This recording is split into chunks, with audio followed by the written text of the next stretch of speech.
winning streak. Guys, the new kid on the block. Welcome to our broadcast, Emily Grace McWhorter from the next round here in Birmingham. And the possession will go to UAB off the tip. Andy Kennedy has found a starting lineup. And we'll take a look at that lineup as we speak. 6 straight games. This will be their 7th consecutive. McGee, Tony, Johnson, Lindenborg, and Coleman. Well, we were chatting before the game. Maybe it takes you 10, 11, 12 games to establish who you want to start. That's Barry McGee with an end-one opportunity. And you're right, Kurt. It does take a moment, especially when you have new guys having to fill new roles, do different things that they haven't been accustomed to doing, especially if you had, certain players in certain positions. You talk about Tony, Butter Johnson, also McGee, who's, brand new to this team. By now, typically the rotation shortens a little bit, tightens a little bit, and you've got 8 core guys that you can trust. Foul was on Raekwon Horton. Here come the Roadrunners, and their starting lineup. Look for number 1, Primo Spears, one of the leading scorers in the conference and the nation. Primo, as Mo said, he could score from anywhere, unleashes a sweet, soft jump shot. And Lindenborg and Coleman today will have their field of on-ball defense because UAB switches a lot of the pick-and-roll activity. Look for Primo Spears to attack every single time. Butter Johnson, Christian Coleman. Out of bounds off of the defender, Raekwon Horton, with 10 to shoot. And UAB this season has not done a great job of shooting the 3. As of late, we talked about Tony in the open with his hot shooting in conference play. We see UTSA start off with a little zone, forcing UAB to beat them from the perimeter. Inside Lindenborg. He finds Coleman, and the official finds a whistle that says Christian stepped out of bounds. And that time, Hermes did a really good job of not allowing Coleman a chance to drive past him on the baseline. You want to get that basketball in the middle of the zone, as they've done successfully so far with Yaxel Lindenborg in the middle. He's the best decision maker on this UAB team. Spears, look at that matchup. Spears against Lindenborg, pulls up for a 3 that comes off the rim. Here comes McGee rather. The Blazers have numbers. Butter in transition. And the Roadrunners trying to run. And they're going to play fast. They're not going to turn down transition opportunities, or even in the half court there coming off the ball screen. Millender rises up and takes one. That time UAB must be alert because UTSA, they have tons of guys that can attack off the dribble. A good find by Butter Johnson. Christian Coleman doing something that Andy Kennedy talked a lot about last year and a little this year, which is playing through the contact. Right, and Coleman is so athletic. Typically, he wants to try to get around guys, and he has a lot of length and, of course, hang time. And sometimes, too much of a good thing can be a little bit of a hindrance. But as we see that time, Hermes met him right at the rim, and instead of Coleman trying to finesse his way into a basket, just tries to dunk over the top of it. And when you're Christian Coleman around the basket here, you're going to get a lot of contact, especially teams have seen enough film to know where you like to play, where you like to try to be effective, and that's in the air. They're not going to give you clear pass to the rim. Coleman is a 69% free throw shooter. And he bags 2 for 2.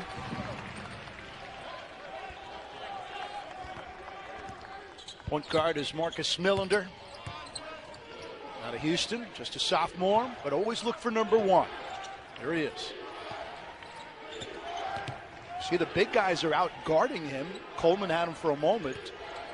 Inside, that's Joe Smith with a miss. Rebound by the Blazers. You expect the Blazers to have a big advantage on the boards, Mel. And UAB dominates the glass in conference play. Leads the conference in rebounds per game, over 40 per game. And UTSA, they are near the bottom. They'll have to find a way to put a body on Yaxel Lindenborg and Christian Coleman, especially because they are tops in the league in offensive rebounds. It's Joe Smith from Selma, Alabama with that nice block. UAB will restart the offense. McGee First-year point guard, as Mo mentioned. Dribble penetration, but a little too hard off the back. Millender.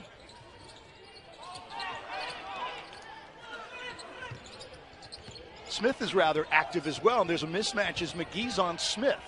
It's a three from the corner, won't go. Rebounded Lindeborg. He's got Johnson up front, but the actual take it by himself, then find Butta. UAB has had the big guys on the little guys defensively. Let's watch that again when we transition. Well, that's a foul, reach in on Smith. Well, one of the strengths of this UTSA offense is their ability to dribble and attack off the bounce, dribble, penetrate, and kick. They lead the conference in made threes per game. They're going to get a ton of them up. They're going to play fast. And we've seen 3 straight possessions where we've seen Spears attack Yaxel Lindeborg after a switch on the pick and roll. Last time he was able to create a shot opportunity for one of his teammates, but he's going to look to attack. And like every UTSA player is going to look to attack off the dribble. And you mentioned that the Roadrunners are not a good rebounding team. All the way and then swatted at the end. That's a clean block, no foul on the drive by Millender. And that's the length and athleticism of Christian Coleman there. Able to contort his body. Here we see Millender try to get into his chest. Coleman just sort of slides away and extends his arm for the block. Primo Spears. That's a three from the wing. Rebounded by Coleman. It's one and done every time for the Roadrunners. On the run and then rolled up and in. Lindeborg. And that time Lindeborg able to get out in transition. 2 of the biggest Roadrunner players right underneath the basket. Christian Coleman able to fight off 2 Roadrunners for the rebound. Lindeborg able to leak out and get ahead of the other big. Now man-to-man for UAB. Tony gets lost on Smith. Jump shot won't fall. No foul. Millender fakes the 3. Look at these matchups, Mel. And I think if you're UTSA, you've got to look to exploit the mismatch on the inside at some point. First 5 minutes or so, they've strictly played on the perimeter with their guards against UAB's bigs. And there's your mismatch right there. Smith, he gets it inside. And then McGee with a good fight. But this is what we've been talking about for the first 4+ minutes because of the switch. And that's the first time UTSA found Smith. Right. And caused a little havoc. We're going to get a 2-point win. Our court reporter, E.G. McWhorter, was on the scene listening into the UAB bench. E.G., what did Andy Kennedy have to say? Thanks, guys. I was in UAB's huddle, and one thing Coach Kennedy was emphasizing is attack, attack, attack. It was interesting. They were going over some plays and actually correcting a few errors. Players were asking questions and seemed to have some clarity on some things that didn't exactly go their way. Wide open 3 for Primo Spears as he finally gets loose. Yeah, Andy senses his team is playing well and aggressive, but he wants the throat stomper, right, Mo? Right. He wants the kill. Well, you want to come out and you want to set the tone as early as possible. UAB's done a really good job so far, with the exception of that last defensive possession, and that was a simple miscommunication. Spears able to take advantage of 2 guys guarding the ball. You see Yaxel Lindeborg there dominate the offensive glass, and those are the things if you're UTSA, you've got to find a way to stop that early. You cannot allow UAB to get out and steal extra possessions with extra offensive rebounds. That's Spears. Traffic, and then he shoots over Coleman. And again, it looks like for the Roadrunners, one and done. And Spears, so dynamic off the dribble, is able to get into the paint. But the length of Christian Coleman makes that a tough finish. And Kurt, when you find yourself having to twist and fake and pump fake and ball fake, chances are you're not open. And so if you're Spears and the other guys that are attacking, you've got to move the basketball just a little bit, because the length of Lindeborg and Coleman is hard to deal with every single play. Foul was on Raekwon Horton, his second.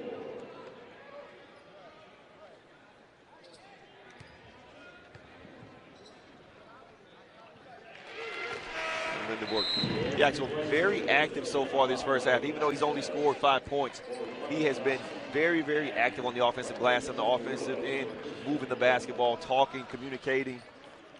As you mentioned, Kurt, in the open, sporting a new hairstyle. Maybe the new hair is still streamlined. Still takes some getting used to that. Wait. It does. From the corner, no good. Rebound, Tony. Tony has done it again. And that time, Tony, no road runner within 3 or 4 feet of him. No box out from UTSA right there. Tony able to slide in and get an offensive putback.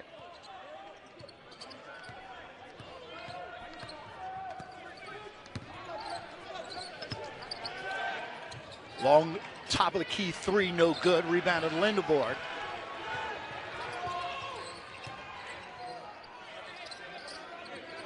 It's a good pace for UAB. They're up 12-5. And again, it's a team that they got to dominate, have to dominate.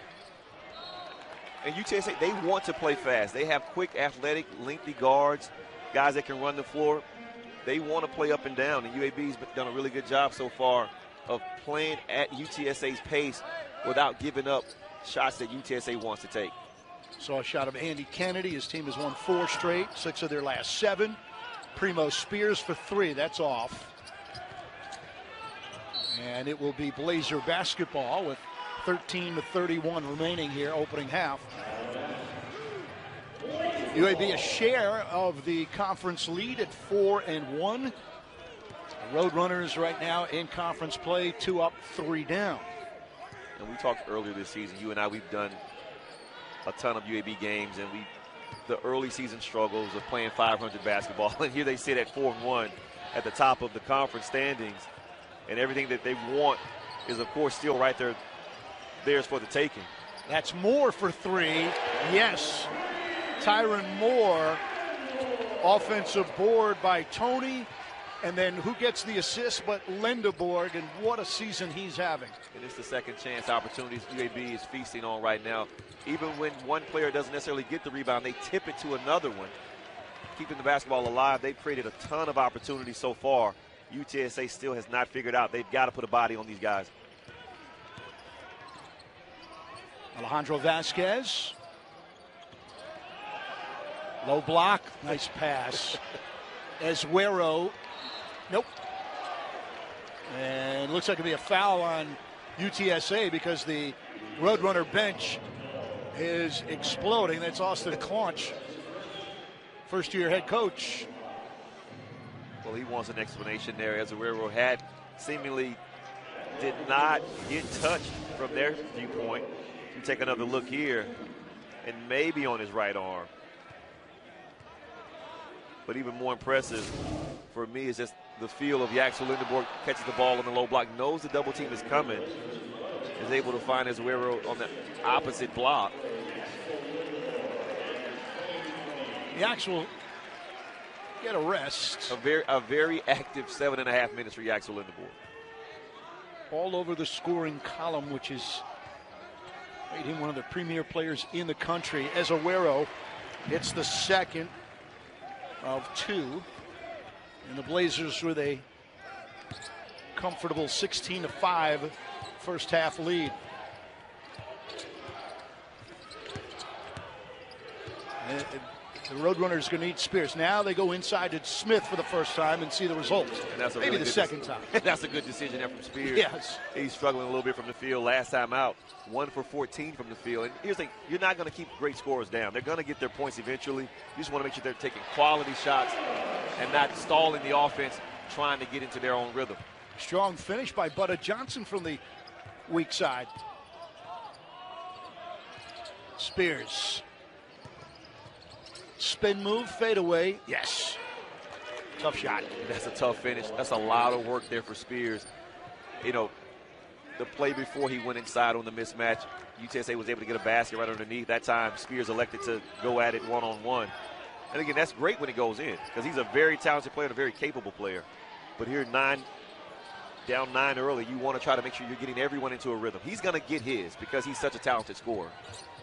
Millender wants 3 and gets 3. And that's the quick pace UTSA plays with. UAB not able to match up in transition. Spears attacking with his head up, pitches ahead to the wide open 3. Vasquez feeds. Ezuero can't connect, but Coleman does. And that's such a tough break there because initially really good D. from the Roadrunners. There are 4 blue jerseys around, and Christian Coleman still comes out with the rebound. Yeah, nobody stops Millender in the paint. I always say that a soft spot in a zone or man-to-man is going to be in the middle. It's a couple of baskets by using the paint to the advantage for the Roadrunners. Vasquez for 3. Coleman. Tyron Moore. No. And it's very difficult to rebound the basketball out of the zone. Christian Coleman able to get another possession for UAB. Fortunately, Moore not able to take advantage of it. Smith got loose, and there'll be a whistle, also a timeout and a foul as Joe Smith from Selma, Alabama. Our intrepid field reporter, E.G. McWhorter, was listening in. What did he have to say? Guys, I was in UTSA's huddle, and one thing that each coaching staff member was emphasizing was to relax, play their brand of basketball, and contain number 5, who is Tyron Moore, on UAB's roster. Big thing, start causing disruption.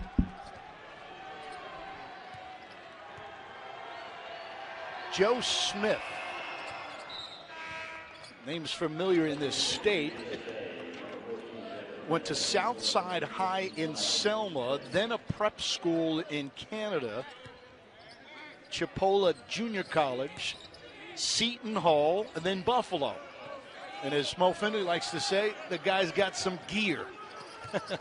That seems to just be the norm now. Players, you're going to see 2 to 3 schools almost for everybody. If it's not a prep school, it's maybe a university, you know, on the other side of the country. Azuero with a second chance. He missed, got stripped, but Vasquez was there for the save. Butta for 3. That almost went in, and finally the Roadrunners get a rebound. Talk about a bad break. Again, it's so difficult to rebound the basketball when you're playing zone defense. You have to be very, very intentional about attacking the glass. And so far, the Roadrunners haven't done a great job. UAB's doubled them on the board so far. 16-8 at that last timeout. Here's a step back 3, no. And then Butta finds Vasquez. Vasquez, too many moves there. Hit the rim and then rolled. That's Roadrunners' luck right there. Off the legs of Monsanto. And that time, Monsanto, he just got to put his head down. Sometimes when it's just, you know, it rains, it pours. That's a play that Monsanto picks up and attacks and pushes the basketball 9 out of 10 times. That time, just not able to grasp it. As Coach said, just relax and play your brand of basketball. Coleman, he's got a mid-range if he wants it. McGee back to Coleman. Christian in and out. Lendeborg, he's going to have 10 boards in this first half. And UAB has all of a sudden gone cold from the floor. And UAB only 1 of 8 from 3, not able to take advantage of the extra possession. Great job on the offensive glass. You're getting wide open threes as well and still not able to make them. Spears was contested by Lindeborg. Here comes Butta. And Butta, little contact. I think he surprised himself. I don't know if he intended to attack the rim with Hermes there protecting, but able to go right to his chest and finish over the top. This is Hermes. Millender, and then to the corner for 3, in and out. And that time, no blue jersey, even within 3 feet of the ball. No offensive rebound opportunity for UTSA, electing to get back on defense. Vasquez can't get the roll at home. And I think Andy Kennedy, he doesn't like the pace that UAB's playing with offensively. They're rushing. They're seemingly just taking, you know, maybe not bad shots, but quick shots when you can get better shots. These last few minutes, one thing that I picked up on was the phrase, if you don't have it, turn it. He also mentioned that they're getting way too soft down at the rim and they're settling too much. We kind of figured he'd change the personnel. I think he's got his starting 5 back on the court. That starting 5 again has led this team to A 4-game winning streak for that guy, Andy Kennedy. They've won 6 of their last 7. This time the bench that he used just didn't work. Well, Andy Kennedy realizes that if you have out-rebounded your opponent by 10 and you're only winning by 4, something is definitely off. And for the Blazers, it's the shot selection. Over the past, during this drought, they've taken really poor shots and not a lot of ball movement, not a lot of intention with their passes, just kind of casual. And that is why UTSA has been able to hang around, because UAB hasn't been able to convert. You talk about shot selection. There was a couple of poor shot selections that were immediately turned into transition baskets by the Roadrunners. And that has allowed them to creep back into the game. The lead is 6. Lazy pass picked off by Tony. Lendeborg, and loses it. He almost traveled. That's Millender swatting. That is a clean block, and out of bounds after he caught the ball was Horton. So here's the thing. Lendeborg took or rushed and turned the basketball over, right? Okay, that's one mistake, right? But he comes back and sprints like crazy, as does Tony and Butter Johnson. And that allows Lendeborg to get a block initially, trying to make up for the mistake that he made on the offensive end. It takes a rare athlete to be able to do that. Yak's going one-on-one, pulls up. It's nice to have the pogo stick, Coleman right there. But UAB, again, attacking the boards but coming up empty. And you look down at the rim, there are only 2 gray shirts there, Lendeborg and Coleman. Everybody else is getting back for UAB. And UTSA still not able to get a hand on it. You're not going to out-jump him. That's not going to happen, because as you mentioned, you called him a pogo stick. He's going to bounce. He's going to jump twice before most people can jump once, Coleman. But if you're UTSA, if you box out, if you put a body on those guys, you have a chance at getting a rebound. The Roadrunners are getting killed on the boards. However, they're only down by 6. Lendeborg with the assist. Coleman with the flush. That time, Spears trying to rotate over to Coleman. Coleman, recognizing the double, was going to Lendeborg, sealed Spears so that way he couldn't even get in front of him to try to contest. Not that Spears is a great interior defender, at least not by size. We have talked plenty this year about the little things in Yaxel Lendeborg's game that he has done. And a lot of things, that how he affects a game without even scoring. Raquan Horton scores. He has 2 field goals made. He has 8 rebounds and 3 assists. And I mentioned the assists. There are only 4 players in the country that have a stat line of 16 points, 8 rebounds, and 4 per game. And one of them is in this building, and he wears number 3. And the thing that doesn't show up in the box score is all of the attention he draws because of those stats you just mentioned. He's such a good decision maker. He's such a capable scorer. And he's relentless on the offensive end in terms of offensive rebounds. So you've got to always be aware that he's having a chance to get putbacks. We see Tony here attacking Hermes with the poor closeout. Fouls are starting to build up, by the way, for this Roadrunner team. So you got Cooper Flagg, the freshman from Duke, Yaxel Lendeborg, Brooks Barnheiser, and Earl Timberlake. 16 points, 8 rebounds, 4 assists per game. That's a short list. And that is extremely difficult to do, especially when you know every single scouting report has you at the top of it. And for the other gentlemen that are on that list, I tip my hat to those gentlemen as well, because it's not an easy thing to do for everyone to know your numbers and then to come out and get your numbers within the flow of your team's offense without disrupting your team's offense and, of course, without sacrificing the opportunity to win. Cooper Flagg, by the way, doing that in the ACC. It's pretty impressive. Smith keeps it alive. A 3-point shot, a miss by Monsanto, who played at Wake Forest at one point in his career.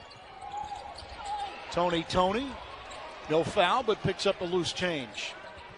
Lendeborg.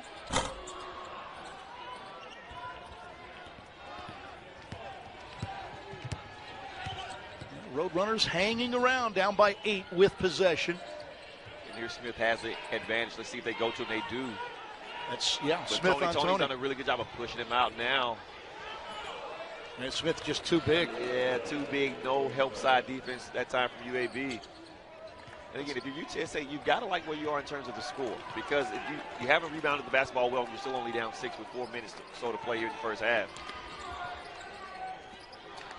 Butter for 3. UAB cannot find their touch from outside, which has been a running theme all year. 1 for 10 tonight. A lot of contact and a couple of guys go down hard. This time Spears putting the pressure on the UAB D. He's explosive in the open court. Crafty with the basketball, able to create driving lanes. Here as he picks it up, tries to step through him. Axel and McGee coming over, and that time Spears lands pretty hard on his elbow. Hopefully he's okay. He's at the foul line, so he's pretty good. Free throws coming up, and they are outstanding to say the least. Well, you know what? 83% from the foul line, that's hard to do at practice, Kurt. So if they're able to do that during the game, and the way they play, because everyone is able to put the ball on the deck and attack the basket, they're going to get to the line a lot. Second in the nation. And Spears, by the way, he's at 88%. He's got 9 points, so he's almost automatic. And as well as we thought UAB was playing, they only have a 4-point lead. It was the first 5, 6, 7 minutes. UAB had the pace and controlled the boards, but the Roadrunners and Austin Claunch, they have hung around. Down by 4, but 2 off the glass. And good things happen for the Blazers when they slow down and execute in the half court, and especially when they get the ball into the middle of that zone with Yaxel Lindenborg there to make the decision.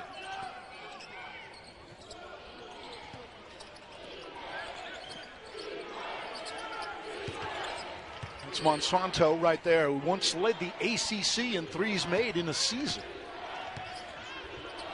Lob and good defense by Butta Johnson. And Johnson, no looks. Coleman drops it in for 2. That time, Butta Johnson made a play that probably won't make SportsCenter's top 10, but you think about the way this game has gone, UAB only up 8. If that ball gets over the top of him, it's a 4-point game.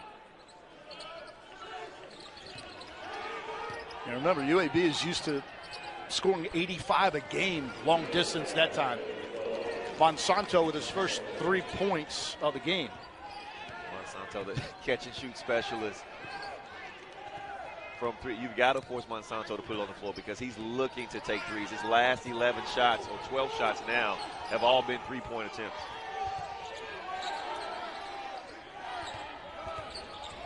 Lindenborg had the head fake. Vasquez pull up, got it. Vasquez able to rise up over 2 Roadrunner defenders right at the elbow. 1-2 in rhythm for him.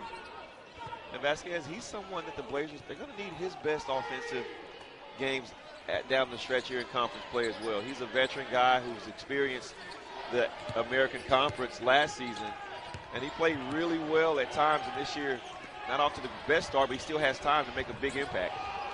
Strong finish. Marcus Millender. Mo, I was thinking the exact same thing. His playing time has gone down. He had some starts earlier in the year.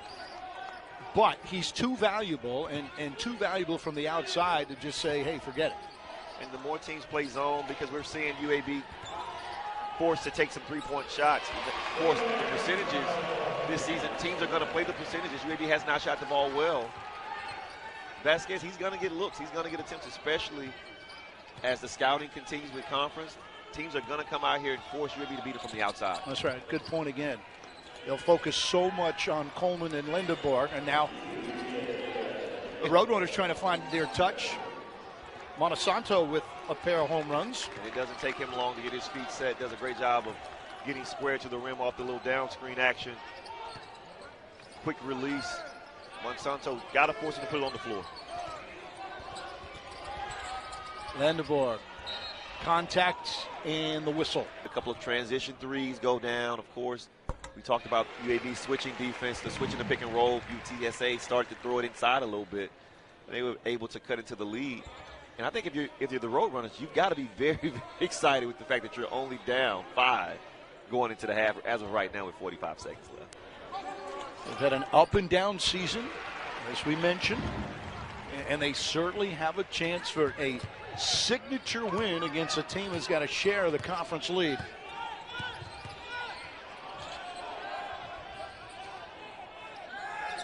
Trying to squeeze some of the clock. And for UAB here, you can't get lost with Millender and Monsanto heating up from the outside. You cannot afford a 3 here. Spears pulls up for 2 over Yaks. And it's rebounded by Butta Johnson. 15 seconds. Plenty of time for UAB to get into a half-court offense. And Andy Kennedy. Don't look, try not to give up anything cheap toward the end of the half. Butta Johnson with 5. Now down to 2. That's too much. And good struggle against with the zone defense.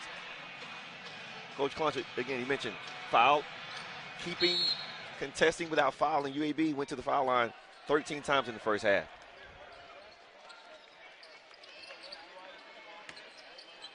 Spears on McGee.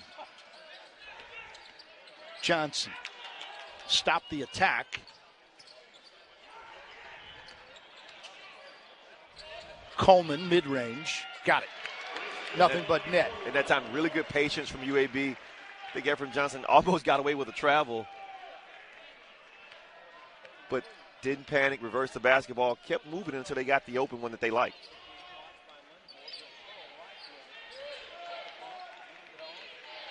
Monsanto, well, he doesn't shy away. And it doesn't take him long to get it off. He came off that ball screen immediately, got square inside pivot, right, left, and up. And UAB, they're going to have to figure out a way to force him off the line because he's coming out of ball screen actions. They're screening for him as well. 2 years ago, he led the ACC in three-pointers made and three-point percentage. He did that at Wake Forest. And that time he missed a wide open 3. UAB lost him. You think a guy that's made 3 in a row, they would find him immediately. Lindeborg, by the way, is 1 board short of yet another double-double. He'll pull up from 15, miss. Hermes has a rebound.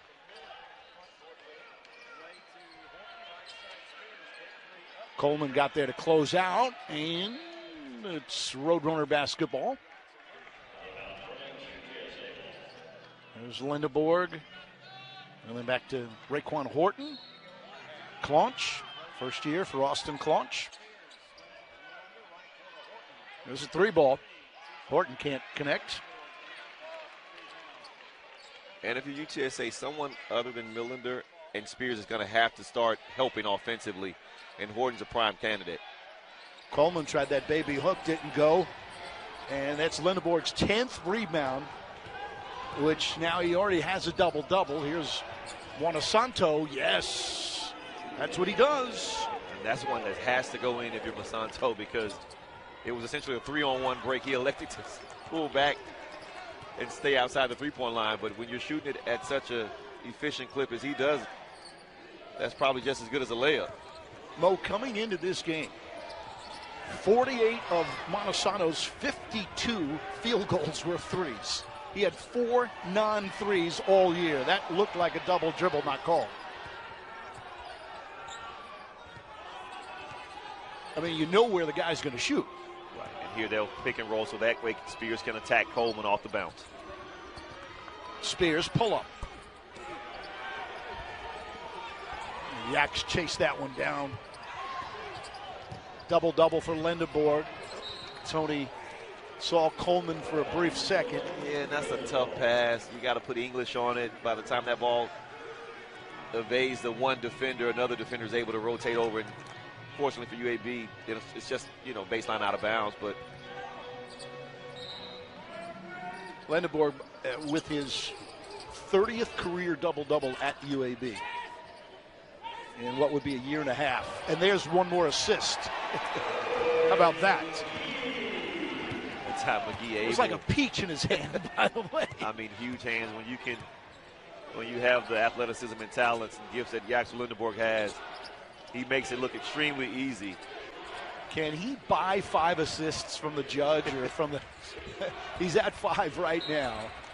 And UAB fans have been following.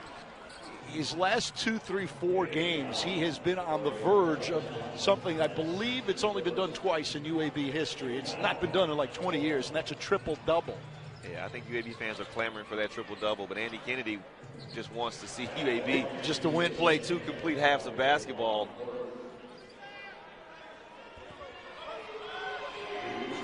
Remember, this is the second best free throw shooting team in the country until now. And they've uncharacteristically, they've missed 2 free throws tonight. You know, early in the first half, they weren't able to get to the line as much. Only 4 free throw attempts in the first half. And here we're almost 4 minutes in, and they're getting to the line early. When you're on the road, you've got to find a way to manufacture points that are easy, whether in transition, fast break, or by getting to the foul line. Stolen away by a team that's known for steals. Number 12 in the nation in steals are the Roadrunners, averaging 10 a game, and Joe Smith drains a long straight-on 3. This is a game again. 2-point lead. 2 on 2, and Coleman gets very lucky. And if you're UTSA, that's pretty inexcusable. You've got UAB's power forward / center attacking you, and there are 2 defenders there. There's no way in the world he should be able to split both of you and come up with the loose ball.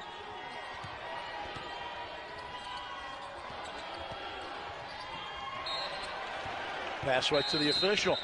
Argentina, by the way. Raised in Houston and replaced Steve Henson. Monsanto again. And that time, that's lack of communication from UAB defensively. Monsanto coming off of a seemingly non-existent down screen. That time, not even a real screen.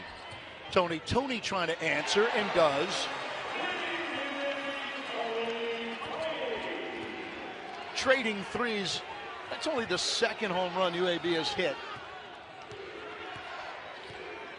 Meanwhile, the Roadrunners, well, they've had 9 made threes. Attacking the rim, nothing there, but they did get an offensive board. And you can see what the mismatch. You can see the mismatch here, but also the increase in confidence from the Roadrunners. We saw Smith attacking the offensive glass, something we didn't see in the first half from any Roadrunner player. Tyron Moore.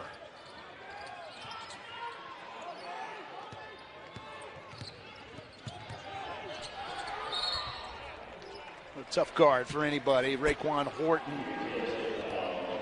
was the unfortunate one to guard the preseason player of the year, the reigning defensive player of the year, and made some All-American teams coming into this season as well in Jackson Lindenborg. Well, I think if you're UTSA, what you want to force UAB into is exactly what we just saw. Jackson Lindenborg or another Blazer player taking an excessive amount of dribbles, trying to create an offensive look. Coleman finds Yaks, reverse, good.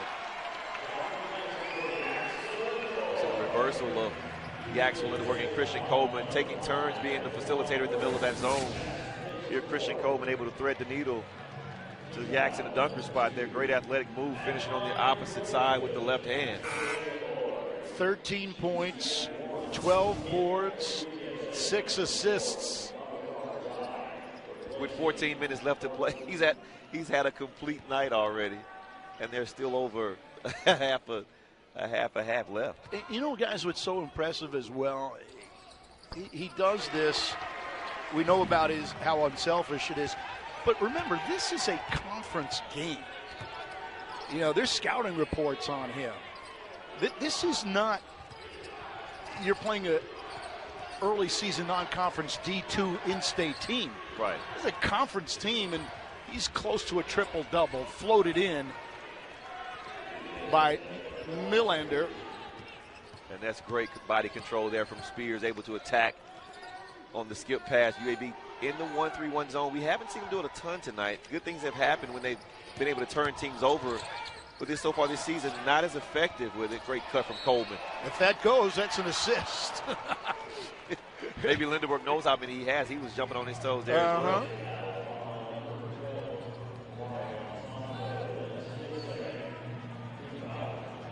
Steve Irvine is at the end of the reporter's bench over there. He's got the dirt on triple doubles.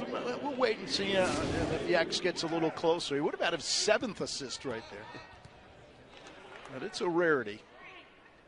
Coleman. Well, the beauty of it is the way he plays, the style of play that UAB plays, he has lots of opportunities to get triple doubles because he handles the ball so much. He's such a point forward in the Blazer offense. He's going to get rebounds anyway because he's the best rebounder in the conference and one of the best in the country. The points are probably the easiest part of the triple-double. Speaking of rebounding, last year, remember, he set a conference and school record with 370 rebounds.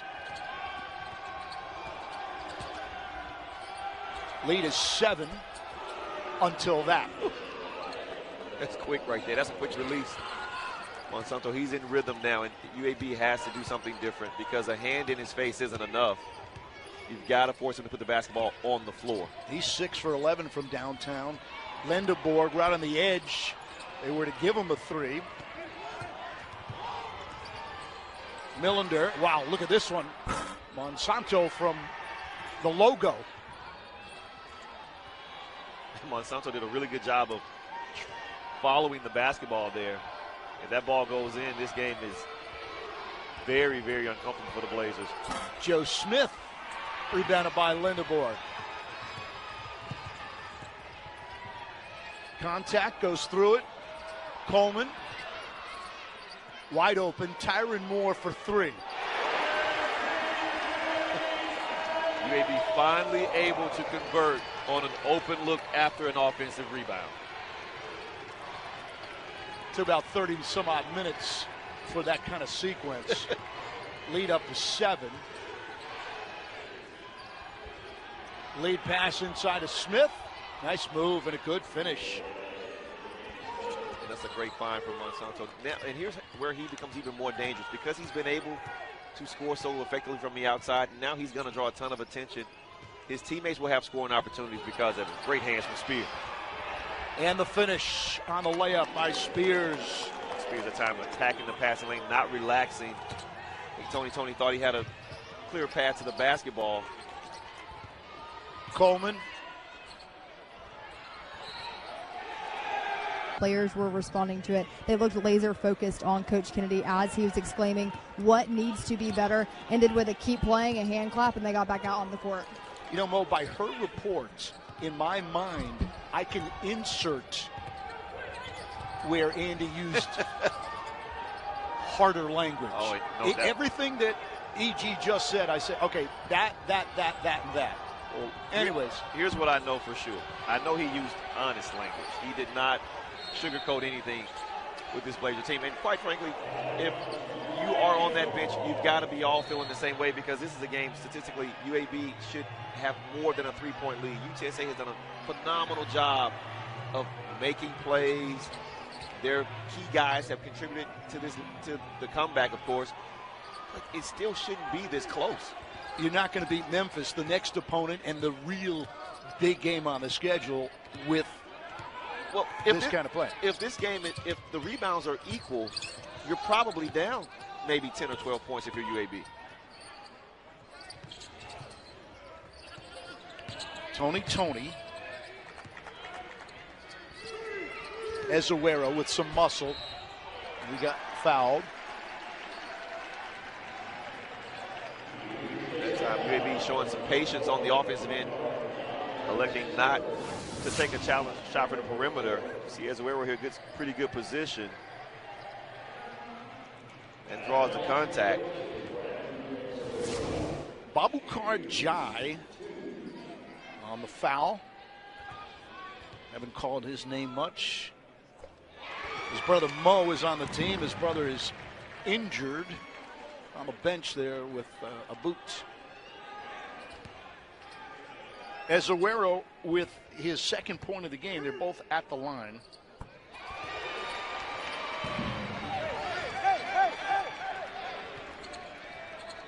And then for UAB here, you can't give up anything quick and easy, or else it's going to charge this UTSA defense up even more. Mr. Three-pointer and missed that time. And look at that. Look who gets to the ball on the floor. We're seeing a different road runner team, especially on the offense glass. And there's no reason to do this. The best thing to do is box out early.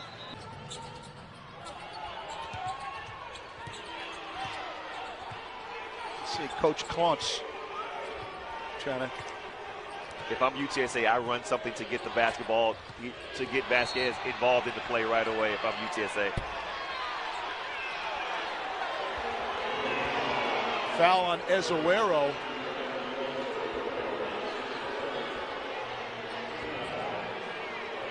That could have gone either way. UAB, Andy Kennedy, and Bartow Arena saying that should have been offensive. We'll take a look at it again. Yeah, I'm interested to see what happens. And yeah, that's. Ooh. I think both of those guys are pretty. I mean, no advantage this game. Both of them are moving. Monsanto is trying to screen him, or at least set a go screen. But, you know, after you have something such as that, you've got to kind of come out and settle the crowd down and settle both teams down and assert yourself if you're the officials. Monsanto. Follow-up no good. Smith is in there. And you can see people, as he gets the basket, doesn't count. You see people trying to avoid, getting this thing sparked up. E.G., you got more? I want to make quick correction from the official himself, who misspoke and said that it was on number 11 when it was on number 10. And now what you don't want if you're Andy Kennedy, you don't want guys responding in a timid fashion because they're afraid of, as you said, sparking it up a little bit. You still got to go out and foul when you should foul. You still have to screen when you should screen. You got to protect the rim when you got to protect the rim.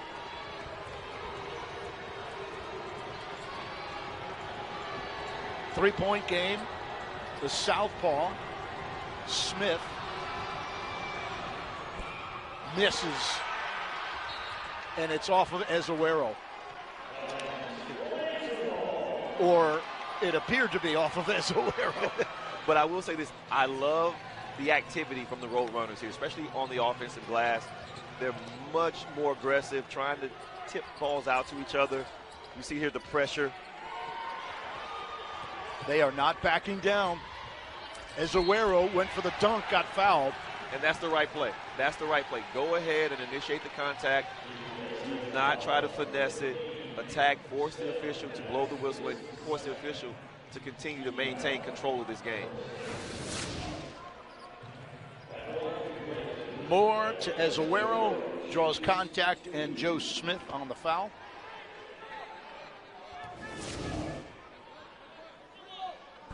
Every now and again, Kurt, I sit here and I miss being on the court. The last few minutes reminds me of why, guys miss being out there. You miss having that competitive fire, and you miss having, to have to go out there and control your emotions and compete at the highest level. These guys are doing a fantastic job. I don't have a problem with what happened. I hope for our sake and for the fans' sake, we're going to see the best 10 minutes of basketball and their best efforts on both sides of the ball. Now, after that 3 or 4 minutes wears off, then what happens to you, Mo? Well, you got to. Mike Anderson used to tell us all the time. Once the emotions wear off, you got to play. You got to execute. So, emotional charge now. Guys are up a little bit. You got to settle your emotions down and make plays. Smith, long one.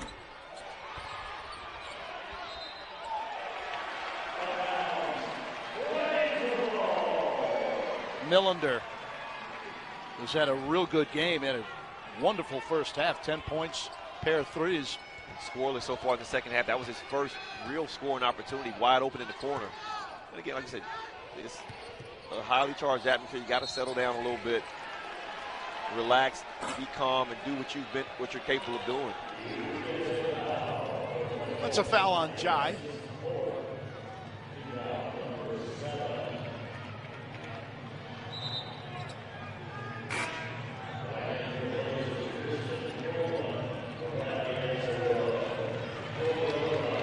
Now Lindenberg will get a chance to go to the free throw line and settle himself down as well.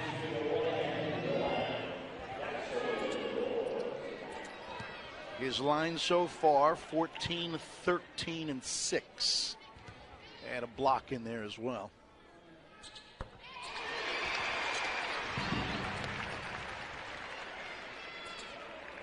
Leads the team in scoring and rebounding. Not as many opportunities for assists in the second half as we saw in the first half for Yaxel.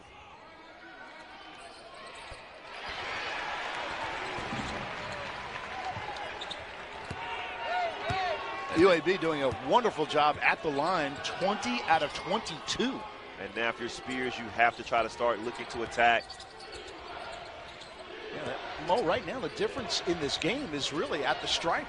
It's at the stripe, and UAB's done a really good job of keeping the Roadrunners off the foul line because the Roadrunners have been selling for a lot of jump shots. Like that from Spears, just nothing but swish. And the third lead scorer in the conference. He's not going to remain quiet over this last 8 minutes. He will look to come out and assert himself on the offensive end for sure. Other way, UAB, nil.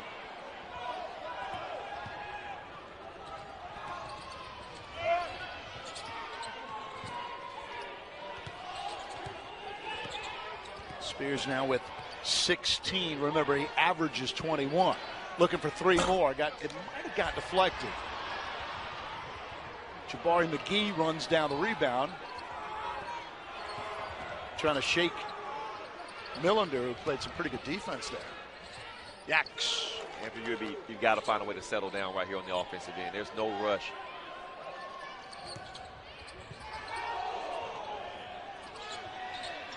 UAB out of sync here with one-on-one basketball.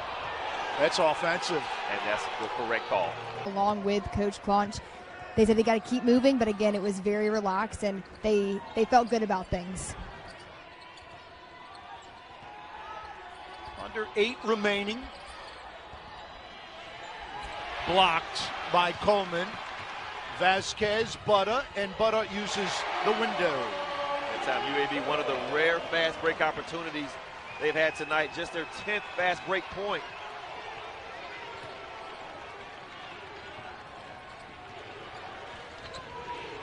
See if the Roadrunners have a response. Let that go in the backcourt. Lindenborg looking for a highlight. Oh, nice move. I think if you're Horton, you've got. And then on the road in Greenville. 7 exactly remaining right now. 3 from the corner. That's going to be off. And that's the look if you're the Roadrunners you want. Skip past to the best three-point shooter in the building. He had half of the basket, by the way. It was half of the rim about to go down. Vasquez will try a long straight-on 3. Rebounded by the Roadrunners. Spears knifes his way inside. He's so good at that, protecting the ball, covering it, stepping through, a la James Harden. In transition, Spears is really, really tough to handle. He's at 18 already. He'll get his average here tonight. Spears from Hartford, Connecticut. Started his career at Duquesne. 1 year at Georgetown. Last year at Florida State. Nice cut. And the basket, guess who gets the assist? That time Jackson Lindenberg. A.J. Vasquez recognized the defender, turned his head for a split second. Able to cut to the rim. Contact, block foul. On the Roadrunners. And if you're McGee, you're very lucky there that you don't get called with your second offensive foul. That time extending his right arm just a little bit into Millender. Millender not quite able to get into charge position.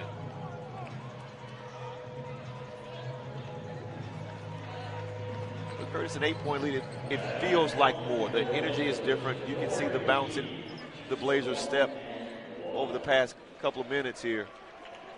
And for the Roadrunners, it's the opposite. We talked about how their energy in the huddle E.G. mentioned the relaxed feel in the huddle, and now we're seeing a little bit, I won't say brokenness on the court. There just seemed a little bit of a slump, a little downtrodden. And this game is still right here because of the way they play, because of how well they shoot the three ball. And they have such dynamic scoring from Spears and Millender and Monsanto. There's plenty of time to make this game much more interesting. McGee goes 1 for 2. Speaking of Millender. Now, Lindenborg against Spears. Now it's Coleman. Spears pull up. Second chance. Here's Millender for 3. Got it. That time Smith able to pick up the loose ball off of the scramble that time. UAB not able to close to the shooter. It's a rare offensive rebound for the Roadrunners. Well, they've done a really good job of making attempts at offensive rebounds in this second half. Here they come, down by 6. Millender. Smith got Coleman in the air. Unable to finish after a good move. That's a great move from Smith, going away from his dominant hand. Tried to shoot it back across his body a little bit. Oh, impressive that Roadrunners are back defensively already, Mo.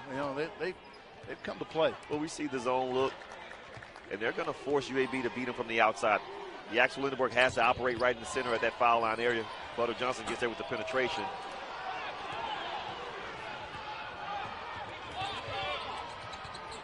Spears backs it off, finds a cutter. Raekwon Horton got fouled by Lindenborg. That's a really good pass from Spears right there. I mean, once Spears, he's dancing and he's into his rhythm with his head up, able to hit a cutter right to the rim. Spears with 18 points. He has also 8 assists. I didn't realize the total was that high. That's a pretty darn good performance. And here's Raekwon Horton. That's only his 4th point. And Spears, he has been as good as advertised here tonight. Even when it looked like he was playing a little bit, out of control in the first half, he was able to settle down and start to pick his spots really well. And of course, once his teammates picked up their offensive play, that helped him even more. Horton with a couple of free throws. Lead is only 4 for the Blazers. And Kurt, it felt like a couple minutes ago it was into double digits. Good feed inside by Moore, finds Johnson, who draws the foul. Smith arguing, but clearly it's a foul. I mean, there's no reason to even argue because I've never seen an official actually change his mind. That time UAB able to sneak Butter Johnson. He scored a couple of times down here around the rim, able to sneak behind the D and withstand the contact from Joe Smith. It feels like every time UTSA is close to kind of getting over the hump, UAB finds a way to get a basket or get to the line. Johnson with his 11th point, one of UAB's better free throw shooters at 87% on the year.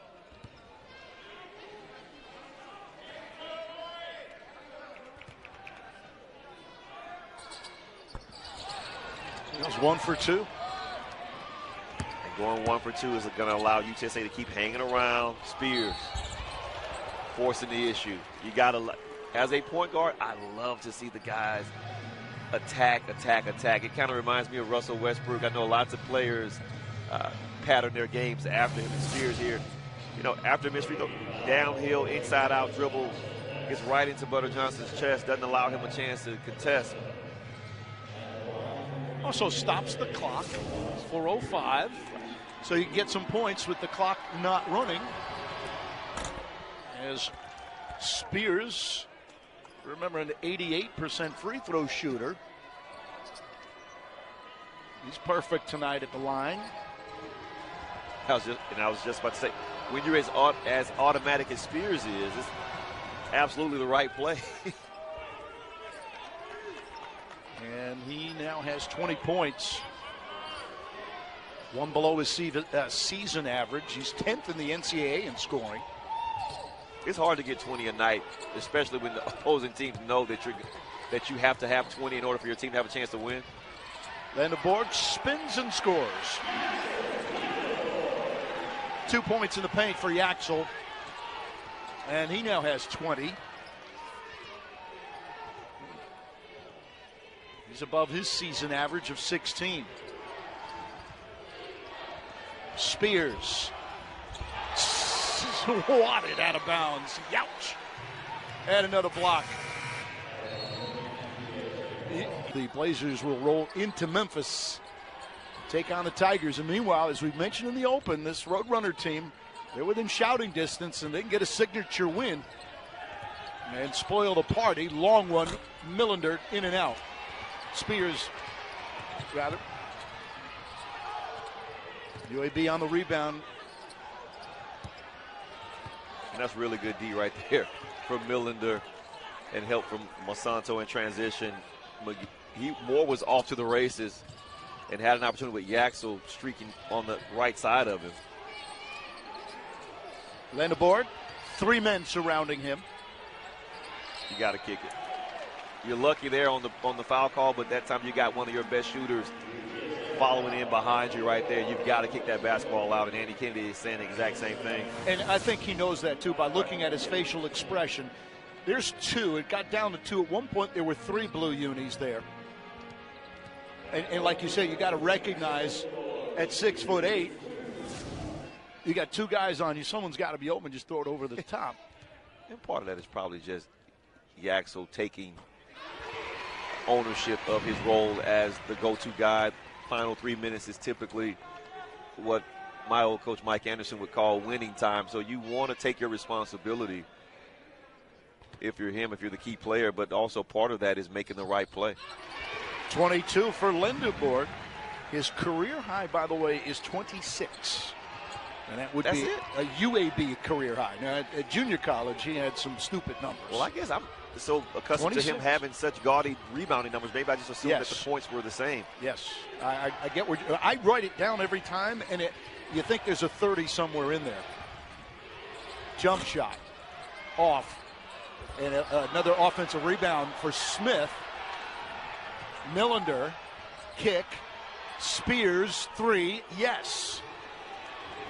And the offensive rebound. That time Joe Smith has been earning his keep this second half by attacking the offensive glass, keeping balls alive for the Roadrunners. That time Spears able to spot up for the 3 ball. They have hung in there to the last drop, had the Roadrunners down by 4, 2 minutes left to go. Players in foul trouble, players on the bench hurt. Here's Lindenborg, like you said, takes it into his own hands. He's now 2 shy of his career high. And that time catch and rip. Tony was opposite corner wide open, but that time Lindenborg had already decided he was going to take that ball straight to the basket. Lindenborg's new line, 24, 13, and 7. I think UAB just fouled a 3-point shooter. They did. And here's the thing, right? You know, coming into the game, every team is doing the scouting report. You know what players like to do. Monsanto, he is a 3-point specialist. So at this point, at this juncture in the game, you have to get attached to his hip. There's no down screen, no flare screen, nothing that gives him an opportunity to catch and shoot without you being right in his jersey. Jamari Monsanto. That's his 19th point. Well, because he's such a 3-point shooter, that's only his 10th free throw attempt of the year. In his mind, he is shooting free throws. Yeah. He's shooting free throws when he's 25 feet away. That's a good one. How about that? That's what you get for fouling a 3-point shooter. 3-point game down the stretch. Roadrunners trying for a signature road win for their head coach in his first year. Lindenborg set the screen. Moore almost lost it. And this ball has to go to Yaxel Lindenborg. Too much dribbling here from Moore.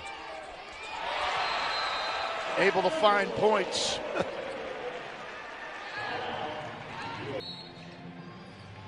I would imagine that will be a focus point during recruiting season, is to try to find a three-point specialist.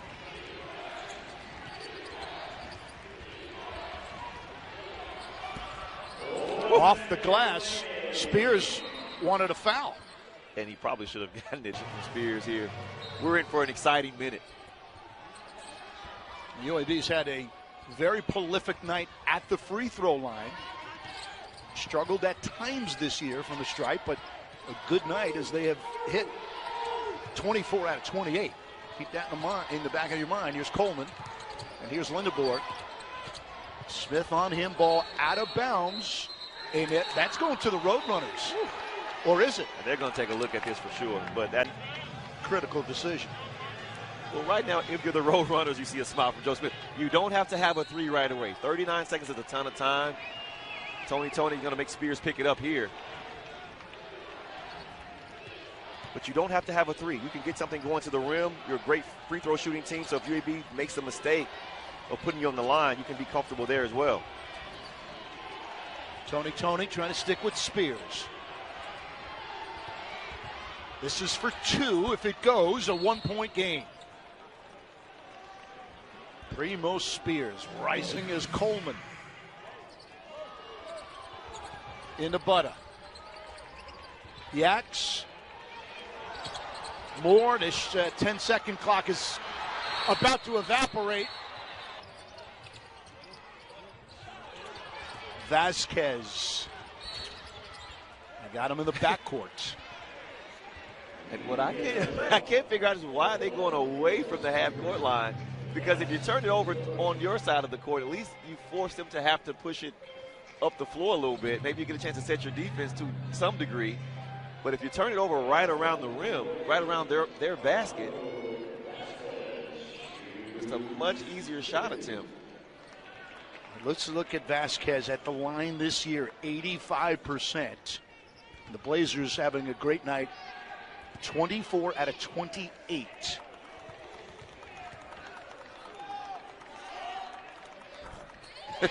And right before Vasquez went to the line, I saw Spears reach out and give him 5. I love the gamesmanship going on right here between Spears and Vasquez. Spears talking to him a little bit, trying to get into his head. Well, they would be buddies from the Northeast, one from Queens, one from Hartford.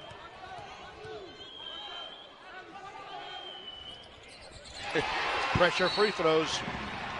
But you got a three and a chance to tie it if you are the Roadrunners and try to send this into over. What will eat into this clock a little bit is Tony's going to pick up full court, as well as Butter Johnson. They're not going to allow Spears to let that ball roll.